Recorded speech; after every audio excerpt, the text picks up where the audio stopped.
Hello, I'm Jackie Lucky, your Financial Planning Maestro. This series of podcasts is aimed at financial planning professionals and also those who are looking to enter the financial planning profession. We will be talking during the podcast about all things Certified Financial Planner certification related, talking to other CFPs around the world, and also we will be dropping in on some new entrants who've just entered the financial planning profession, and we'll be checking up along the way on a regular basis with them to see how they're getting on. I hope you enjoy today's podcast. Hello and welcome. I'm Jackie Lucky, your Financial Planning Maestro. And in today's podcast, I am joined by a very special person who's been working really hard and has recently passed their Certified Financial Planner certification. And that is Sian Davies Cole from Planworks. Hello, Sian. Hi, Jackie. Thanks for joining me today. That's all right. You're welcome. Thanks for having me. We're going to talk everything related to your Certified Financial Planner assessment journey. And also then we're going to move on and talk about women in financial planning and get some views from you on all of those sorts of issues that's impacting our profession at the moment. So I'm going to start at the very beginning, if I may, and ask you, how did you get into financial planning? Are you one of the many people I seem to come across who kind of fell into it? Was it by accident or by design? Oh, yeah, one of those. Definitely by accident, and maybe a little bit by design. So initially, I started working in a high street bank. It was kind of a gap year, but as a mature student. So I didn't go straight in at 17 or 18 or anything. So worked in high street bank, got some advice along the way that doing a diploma might be a good idea, as that was kind of just coming in. So this was around RDR time. Mm-hmm. I was in front of clients at that point. So, opening bank accounts. I then moved on to looking after a bank of clients who were kind of a bit higher net worth, but not advising them on a regulated side. So I was getting that kind of feel whether I wanted to be client facing or not. And that's when I'd heard this, there was a paraplanning role come up. So moved into that within the bank still. And that's kind of how I ended up in paraplanning, but also in real financial planning as well. It was really interesting time as well, sort of going through the change in pre-RDR and post-RDR, and seeing that kind of change to the profession and the wider kind of banking and financial planning profession as well. Yeah. And what was it about paraplanning? Because you are a career paraplanner, aren't you? And what was it about paraplanning that attracted you to switch over to that role? At that point in time, it was, I'd done quite a lot of client-facing time, and that was very, very salesy. Before RDR came in, with financial planning and with banking, there was very, very much a focus on money targets and bonuses because of those targets. Lots of things changed around that time. But there was a lot of pressure on that, and I was good at selling. I brought in the results, but I really just did not enjoy that pressure of having to be successful because I had done something that day that meant some money value or getting some sort of bonus, and that didn't really drive me. So that's the bit I really didn't like. And if you wanted to get away from that within the banking part, then it was definitely going into kind of one of the more back office kind of roles. But I knew that I liked the technical stuff, and I found that I could say quite easily, or I enjoyed talking to my clients about going in, taking advice or looking at investing. All I would do is make an introduction then to an IFA. I wouldn't actually, sell them or recommend any investments, but I was quite good at explaining that whole concept and getting them in front of an advisor when they needed to. Yeah. So I kind of was listening to the skills that I'd got and the things that I enjoyed. But yeah, that kind of drove me down the route of going into a paraplanning role. And I realized that I could really add value when working with someone that actually really loved being in front of clients and selling to them. they enjoyed that bit, which I didn't enjoy so much, whereas I could enjoy all the technical stuff, which freed them up to enjoy their bit. So it worked really well. And I think, it's certainly one of the things I experienced as a paraplanner myself is that there are lots of paraplanners out there, you included, I think, who have that skill of being able to explain complicated things in plain English to clients. And I think, there are many advisors out there who think that their paraplanner is just a kind of, geeky number crunching. Yeah. That's the kind of joke that they always used to be levied in my department when I was doing paraplanning. But actually, paraplanners are so much more than that, aren't they? They can be. I mean, some of them are just techie geeks and, don't want to be anywhere near a client. And I get that. But I think there are a lot of paraplanners who are quite happy being involved in the advice, quite happy being in front of a client, but usually alongside the financial planner as well. And I've been in those roles as well. And the financial planner gets so much out of it as well, because they know that I'm there waiting to chip in and say, oh, but I've got this funny technical question that I need to ask, but how do I ask it? And I can sort of get my way around to ask that question, or I can explain something particularly complicated in a easier way, with the financial planner being there to kind of make it even simpler if they need to as well. Yeah. I think, I always used to be relied on as a paraplanner. So, the advisor and planner that I used to work with, they would kind of go, if they were asked a question in a client meeting, they would go, oh, Jackie. And you go, yep. And just kind of dive straight on in, don't you? Sometimes it's got to be done. But I also think it's like it really added so much to me as a paraplanner and understanding kind of more financial planning stuff. Actually being with clients and hearing those, real life situations. I don't, it's really difficult to understand how to interpret things and deal with things that you see as a paraplanner in black and white on a file note without understanding, well, why a client might have said that, or why A and B doesn't equal C as a recommendation. Well, it might do, but the client might need this, or they might have said this, or they might have, turned up to that meeting and been visibly nervous when you talked about something. And, reading those kind of signals or understanding the reasons why things might not look like they should look is a really interesting thing that definitely altered the way that I think about financial planning and looking at cases when I'm looking at them in black and white on file notes and things. Yeah, that's really interesting. And I guess that there came a point in your professional career where you thought actually, working at the bank as a paraplanner wasn't for you. Yes, absolutely. And I'm quite glad to say I think that the salesy kind of way that financial planners sometimes work, it's becoming not necessarily less so that now in the profession, but there's definitely an opportunity for people who feel like me to go on and still be really successful financial planners, because there's definitely been a recognition with kind of that move away from really hard sales environments not suiting everybody. So I think there's much more opportunity now to be successful in that, even if you feel a bit like me. But yes, I did. I got chartered, and this was back in, I'm trying to think, 2014-ish, 2015-ish. And in the bank, there was not much for me at that point. A move into compliance was suggested, and I wasn't really feeling that.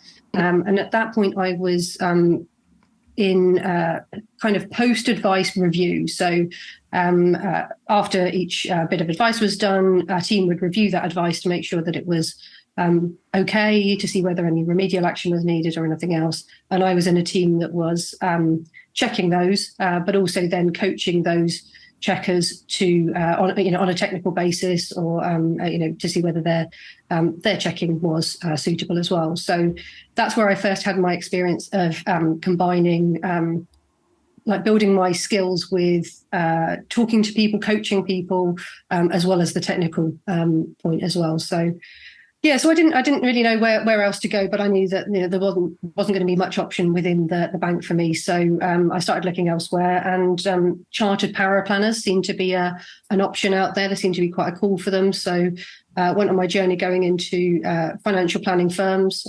where they're in a chartered paraplanner role, which was a blinking eye opener.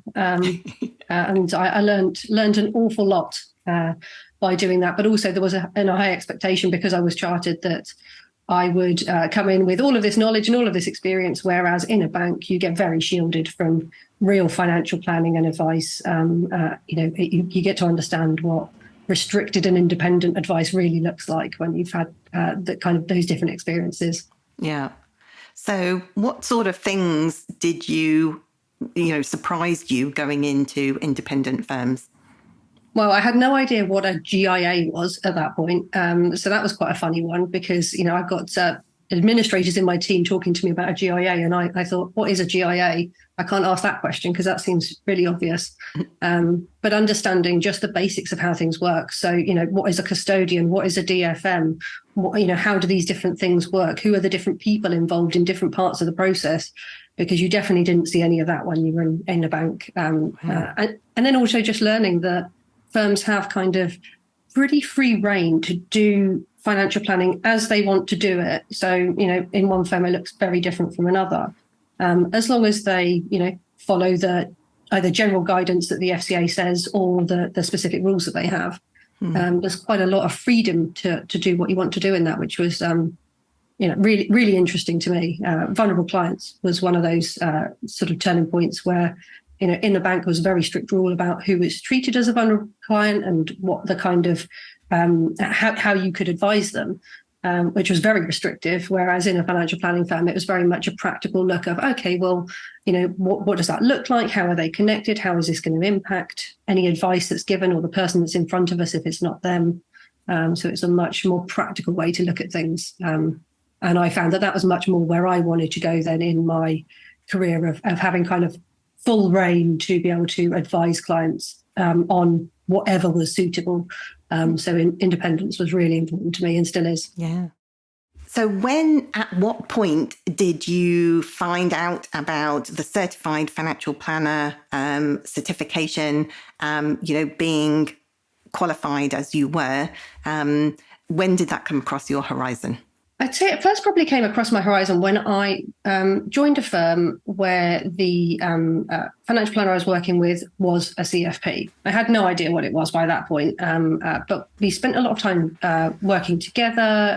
The clients that we were working with were the kind of clients and the kind of situations that I really thrived on, really complex clients, lots of tax planning opportunities, estate planning, all of the really juicy stuff that I really still love getting involved in. Mm-hmm. And then I kind of realized, okay, so that's kind of what, not necessarily what it means to be a CFP, but it certainly ties together those skills of understanding how to plan with clients with that technical knowledge as well. So that's when it first came across my horizon.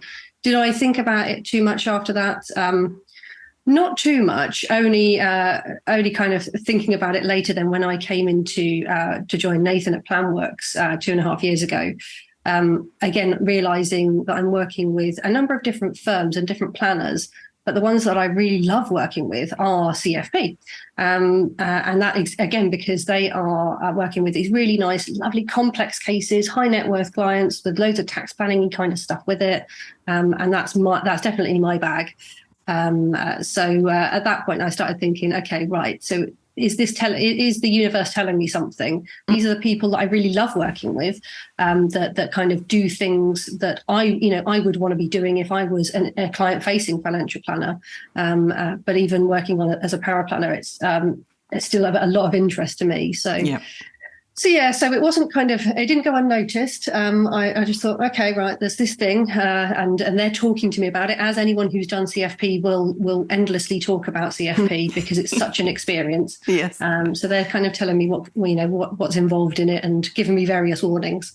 But yeah, it definitely came across my horizon at that point again in a much more focused kind of way, and I can fully blame. The person that I set up the Paraplanner Club mentoring program with, Chloe, for talking me into doing CFP, because she knows I like a challenge, and it was and this was I think at the fair beginning when NextGen started offering a bit of support around doing the exam and doing the actual CFP case study, and I was already a member of NextGen and thought, well, if I don't do it now, am I ever going to do it in the future? So Yeah. I just thought, let's just do it. And jumped in. And so did you sit the level 6 exam? I did. And I will tell anybody that listens, it's the best financial planning exam that I've ever done. I really actually enjoyed it. Wow. The study for it was, I don't know, it didn't feel like it was too much, because I think if you're going into it with lots of experience and lots of knowledge and real life good financial planning experience of doing kind of things like discounted gift trusts and trust planning work and tax planning work, if you're doing that regularly, then a lot of this is kind of just putting it all together and cementing it and formalizing it really. So it was good. Excellent. And then after you got those results, did you go straight into the level 7 case study, or did you have a little pause? Yeah. Lie down in a dark room over Christmas or something. Well, that was it. It was at that point. It was like, do I want to study and do the case study over Christmas, or do I want a little break? And realizing that from what I've been told, there was no good time to ever go into this. It was going to be a bit of a crash course in how to drop everything in your life.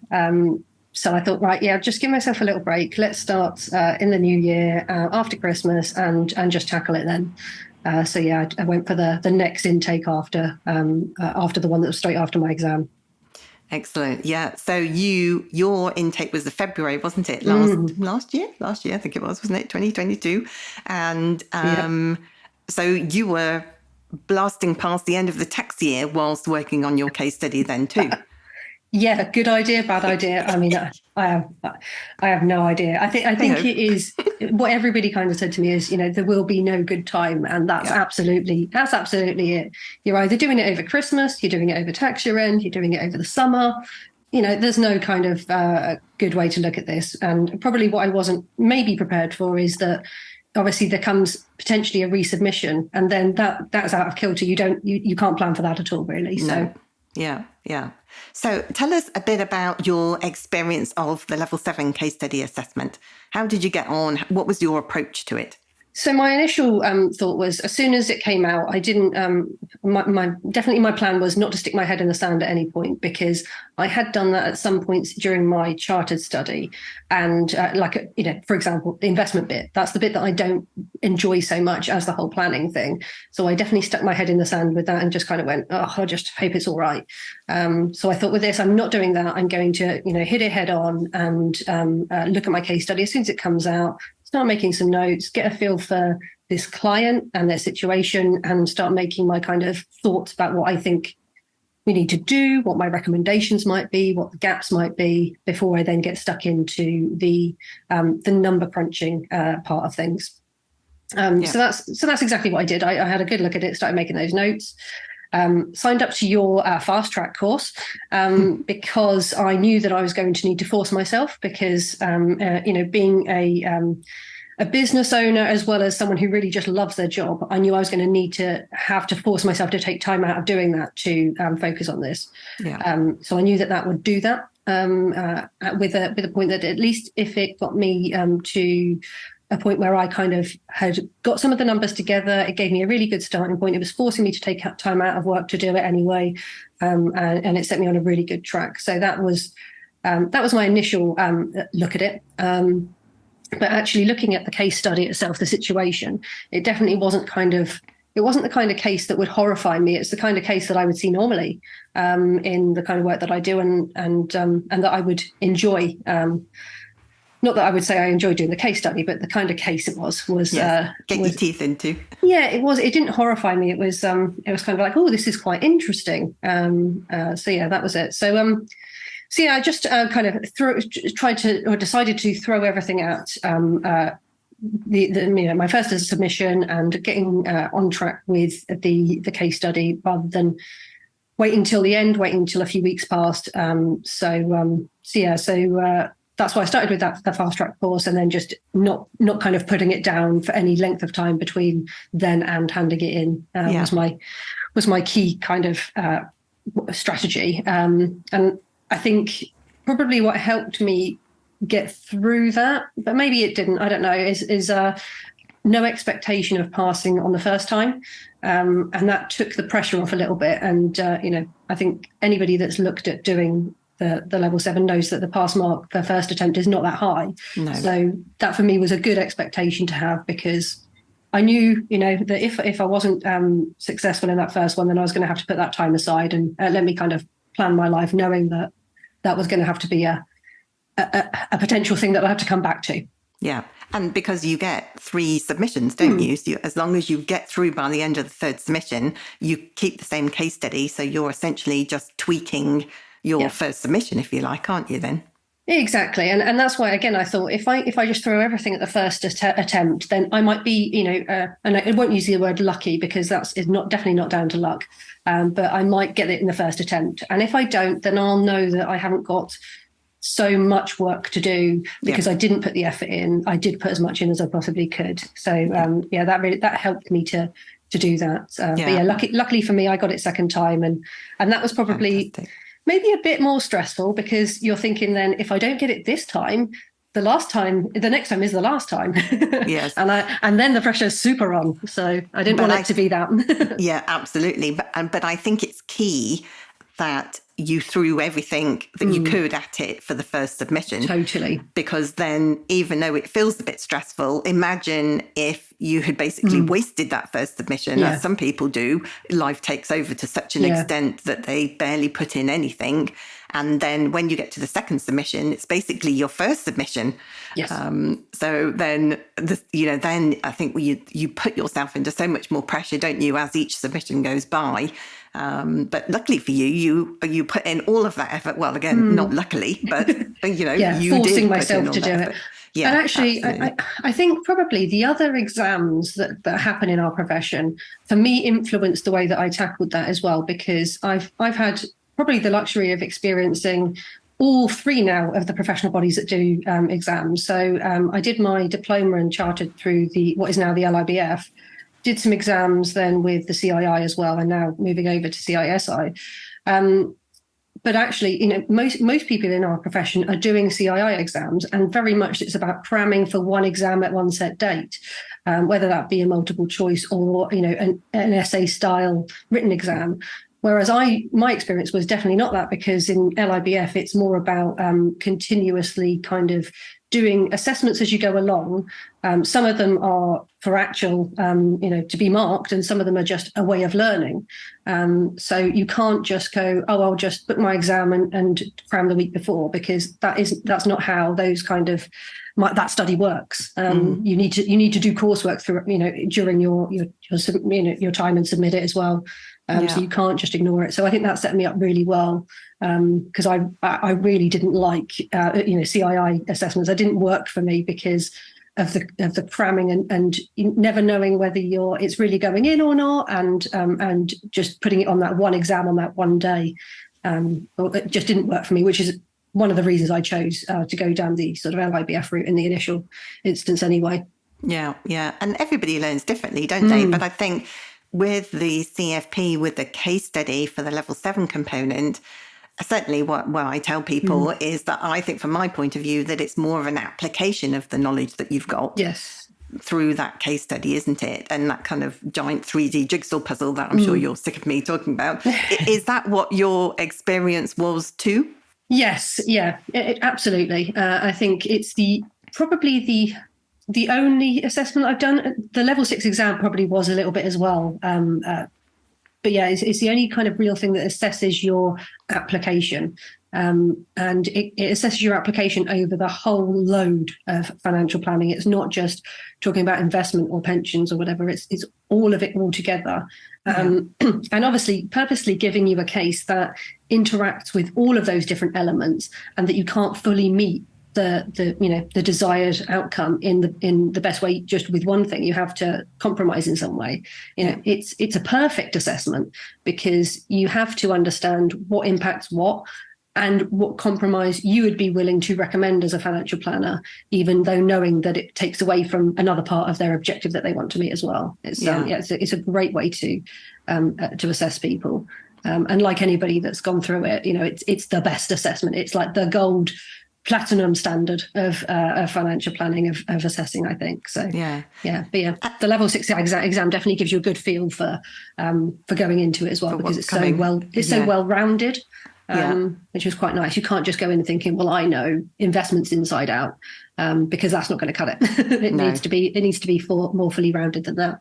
Yeah, excellent. And how many hours do you think roughly it took you to get through that level 7 case study assessment? Well, I actually worked it out. No need to say roughly then, Charlotte. In preparation. Well, it still is rough, because you don't note down every minute that you're spending on it. But, a lot of time, that is definitely the case. So doing your course, that was 4 days. I then noted down that I did 4 days, 6 days off work. So, if I was employed, that would be holiday. I then did 2 full weekends, and then 2 full weeks of evenings. So coming back to it after work at 7 o'clock, working through to midnight for those 2 full weeks. Gosh. Yeah, so that's 150 hours. So I thought, is that a realistic number? Yeah, it probably is.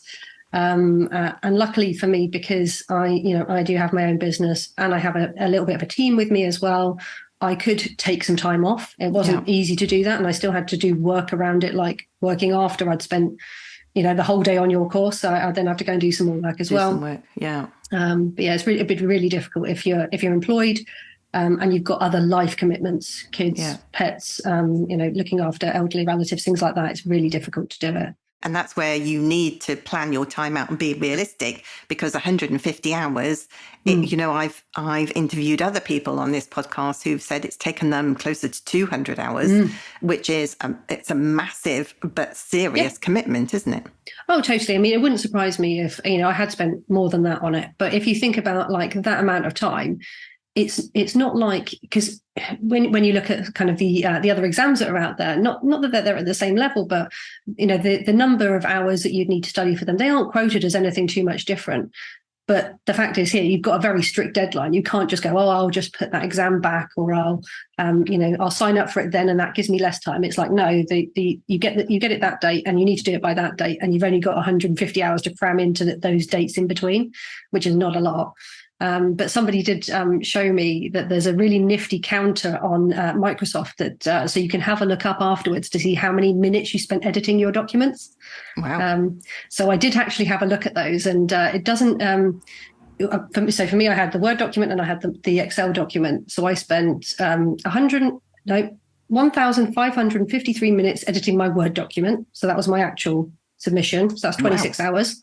And then I spent 6,355 minutes editing my spreadsheet, which is 106 hours. Wow. and neither of those account for my final submission that I had to then redo. I didn't have to spend too much extra time on that resubmission, luckily. But yeah, so I think that comes out about right. Yeah, that's whopping, and lovely to hear that you loved your spreadsheet so much to spend 1,000 hours on it. Loved it, yeah, loved it, Jackie, loved it. Yes. So would you, looking back now, that I know, I was talking to somebody the other day who's still in the middle of putting in their second submission, and I said to them, has it changed you as a paraplanner and a financial planner? And they went, I said, are you still feeling the pain? And they went, no, I'm still feeling the pain. So if I ask you that same question, looking back on it now you've kind of been through the pain of it all and come out the other side and had a little bit of time, how do you feel looking back? Has it changed you at all? Does it make you look at things differently for real clients? What do you think? A little bit, I would say. I think I'm going to put myself in in a nice position. I think it came along for me at the right time. I didn't enter into it too early in my kind of experience or career.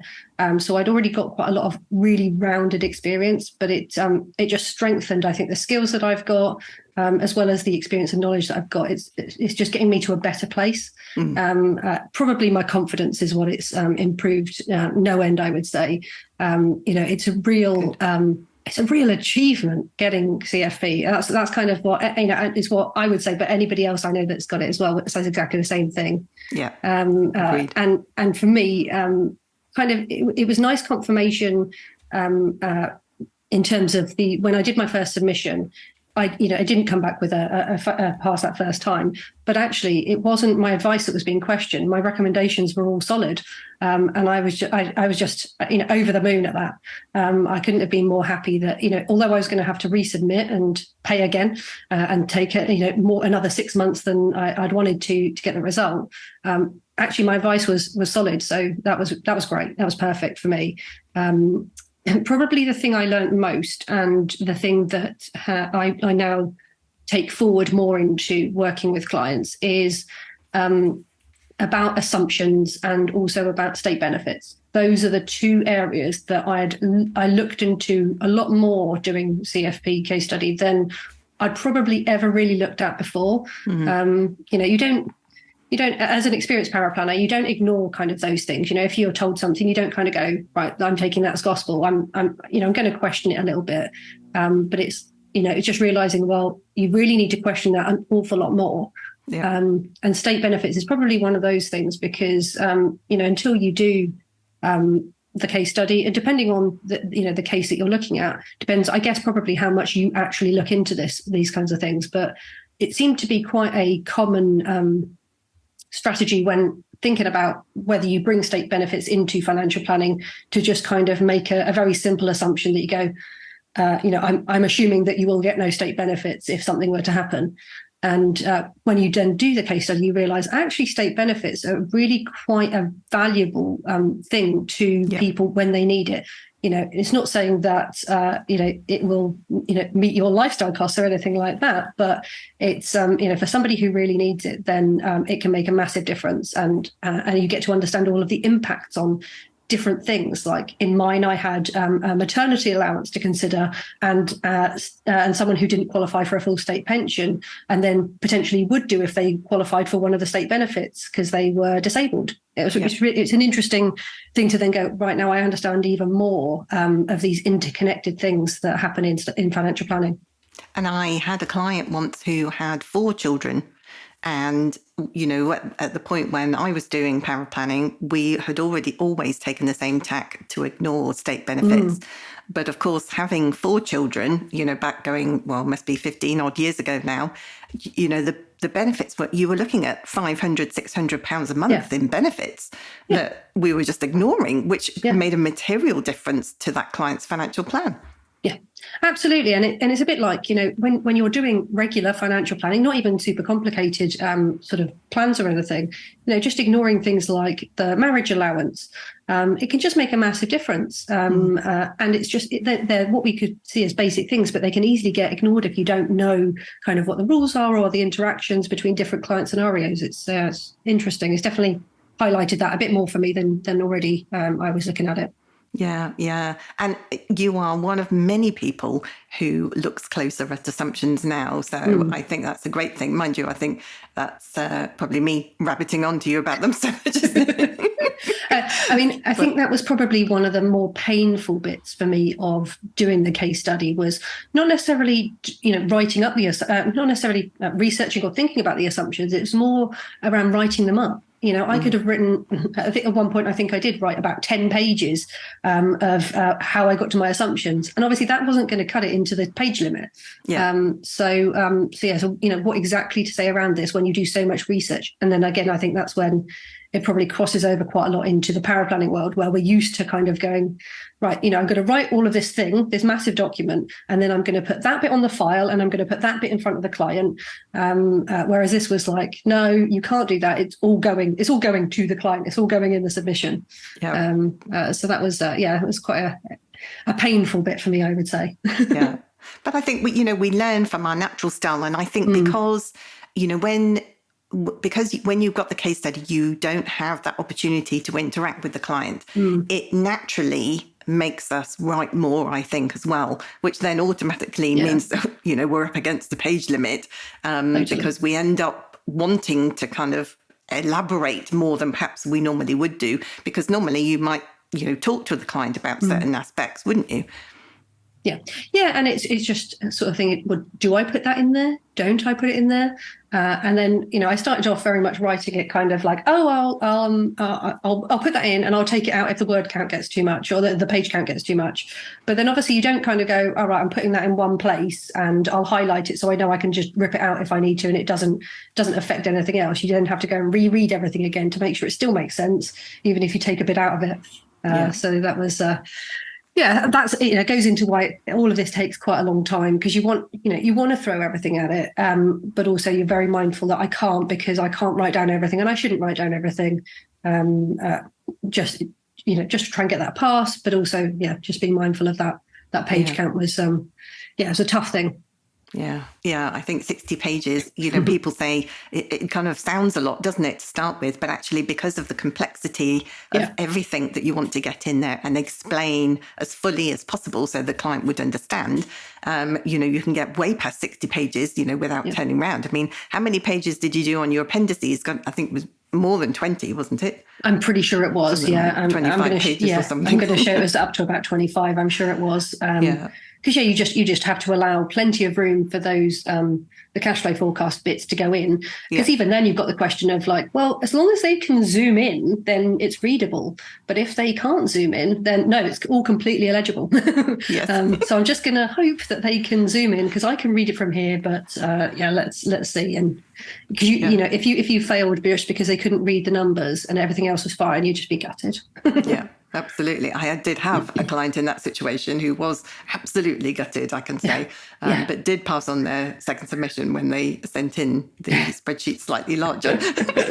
Yes. Yeah. It's just annoying. Again, it goes into the whole thing of, you are producing something that is, it's not real. It's not how you would do it in real life, because you would never put all of those numbers in front of a client. But it's just understanding, right? Well, I've got to do it for this. So I've got to make sure that they can.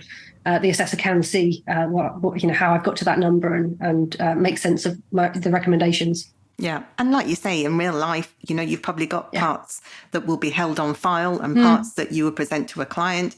But this assessment is essentially those two bits together, isn't it, really? Yeah, exactly. And in real life, you will know your client as to whether or not they need more information because they're that type of person, or whether they are the other end of the scale and absolutely trust you 100%. And as long as as a financial planner you're doing the right thing and you've saved it all on file, then that's absolutely fine. But you don't have that luxury here. Yeah, absolutely. Yeah. So let's move away of talking about the CFP for a moment and talk about women in the financial planning profession. Now, when I started many moons ago, there weren't many women in the financial planning profession. What's your experience been like coming into the profession, and how have you been treated over the years? Yeah, I mean, I completely agree. There's definitely not enough women in financial planning. That's for sure. And my experience in it, it is. There's no getting away from it being a very male-dominated profession. That's how it is. I think for me, it definitely doesn't put me off. It would never put me off about going into any profession. The fact that there's a certain number of males, a certain number of females, or whatever. I'm quite relentless, and I think you have to be anyway, doing a CFP or, if you want to make change in something. So that's kind of always been my tact is, if I don't like something that's happening, how can I adapt to change that? So just kind of building some energy in to kind of go, right, what do I want to tackle? How am I going to tackle it? And see if I can make some change where more women do feel more welcome within our profession. And I think what I talked about earlier with the kind of sales pressure, that seems to be quite a common theme across females in financial planning, whether they're financial planners or administrators or paraplanners.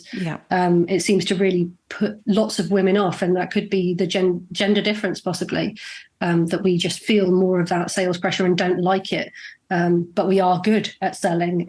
We just don't need the pressure, and we don't like the pressure to maybe do it. But have I ever thought about going out of moving to a different profession because of the male domination within our profession? I don't think so. I can't think of a time when I did. I think it's more about understanding that the profession is really quite wide, and there are lots of different ends of the scale for different types of firms and how they are made up, how diverse they are, how they do things, and you get to see this quite a lot. And luckily now I get to see it even more so now with working with a number of different firms all the time. It's really quite interesting. But I think it's probably more of a general issue rather than specific to our profession as well. Yeah. So I've worked in other industries, and I can't say that the experience there was much different where there was a male domination, or anything else. So it's I don't think it's specific to ours. But for me, I know that I enjoy working with like that diverse group. So I would always seek out kind of a company or a profession to work in where there is a diverse group rather than just male or female dominated. Yeah. And so, what would be your advice to people who are perhaps unhappy in the role that they're in, and maybe thinking, in some countries like South Africa, there's been quite a significant exodus from the financial planning profession in kind of mid-30s and early 40s, where many people have said, right, enough's enough. I'm out of here. I don't want the pressure anymore. Change the profession completely.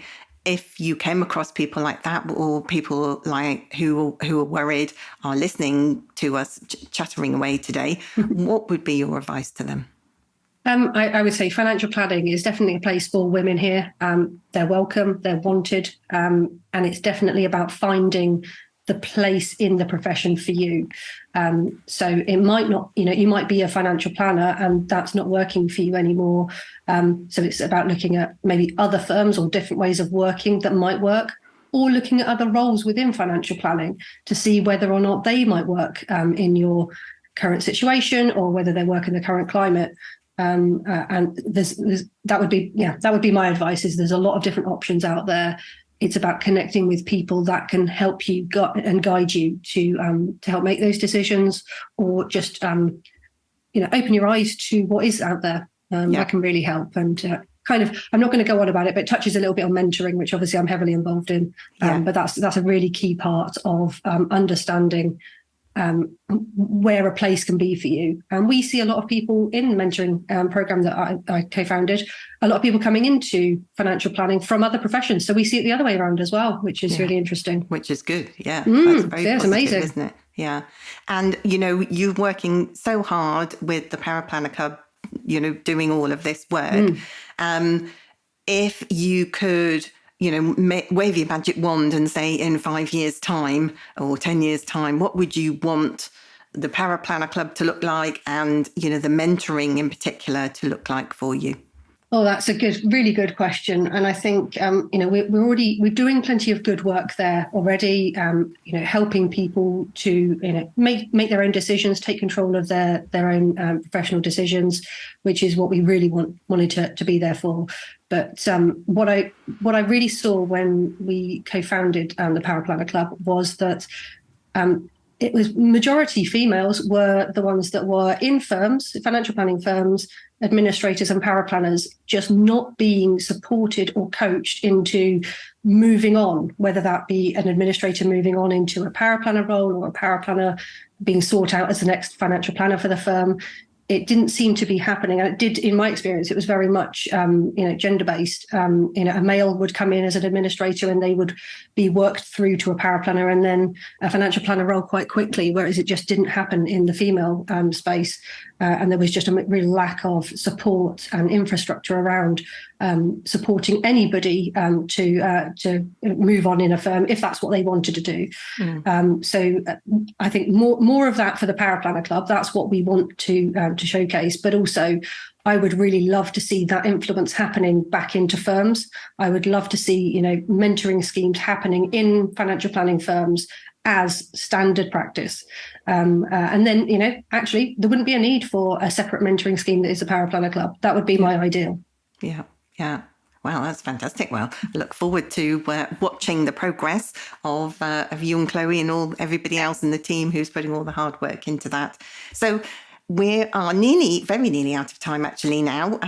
I just wanted to bring it ask you one last question, bring it back to your CFP journey. And for all of those people out there who are who are thinking about doing the Certified Financial Planner certification, going through the exam and through the case study assessment, do you have any tips for anybody?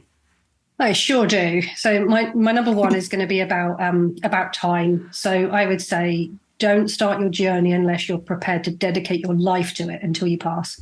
Sounds extreme, but it takes more emotion and time than you believe you even have available to you.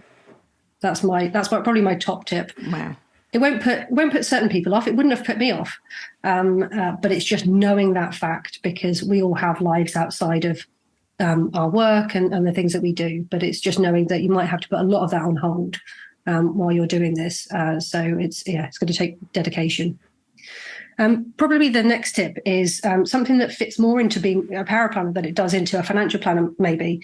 But you're going to need to think about where you're going to actually do the majority of your work for your CFP case study. So what I mean by that is most paraplanners have a place set up where they have peace and quiet, they can focus, they're very used to sitting in front of two screens with a spreadsheet on one and a Word document on another and headphones on.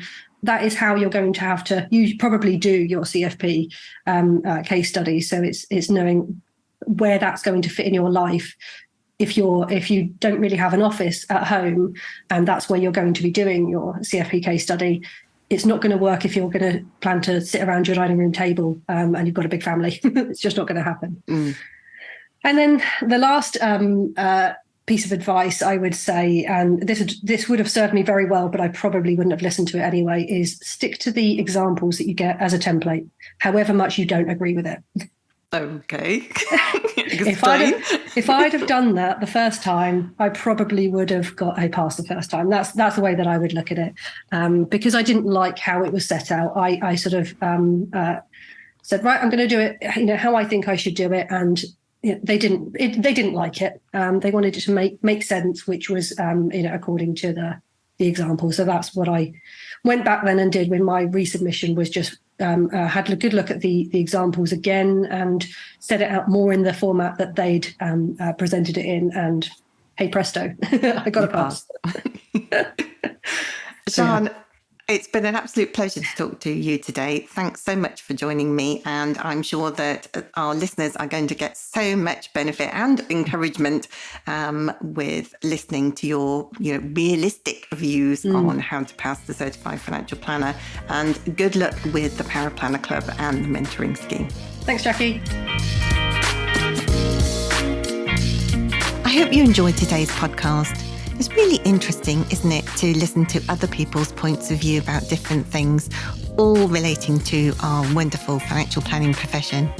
If you know anyone who might be interested in listening to any of these podcasts, please pass on our details to them. So that's it from me. Join me again next time when we'll be talking all things Certified Financial Planner related, and also dropping in on our new entrants to the financial planning profession. Bye for now.